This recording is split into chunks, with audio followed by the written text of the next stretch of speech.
প্রত্যেকটি মানুষ, every individual human being is a representative of আল্লাহ সুবহানাহু ওয়া তাআলা। প্রত্যেকেই আল্লাহর খলিফা। আমরা এই দায়িত্ব চাই অথবা না চাই, আল্লাহর পক্ষ থেকে এটা আমাদের উপরে অর্পণ করা আছে। এখন এই দায়িত্ব যারা সঠিকভাবে পালন করবেন, আল্লাহ তাআলার সন্তুষ্টি, ভালোবাসা তারা হাসিল করবেন। যারা এই দায়িত্ব পালন করতে পারবেন না, ব্যর্থতার জন্য তাদেরকে আল্লাহর মুখোমুখি হতে হবে।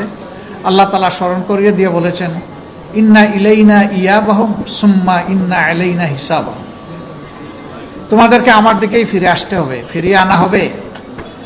তোমাদের এসকেপ করার, পালিয়ে যাওয়ার কোনো জায়গা নাই। আমার সামনে হাজিরা দিতে হবে সবাইকে। আর সেই দিন তোমাদের কাছ থেকে আমি যে হুকুম তোমাদের প্রতি করেছিলাম তা কিভাবে তোমরা পালন করেছো তার হিসাব নেওয়া আমার দায়িত্ব। আমি সেই হিসাব অনুযায়ী তোমাদেরকে তোমাদের পাওনা দিব।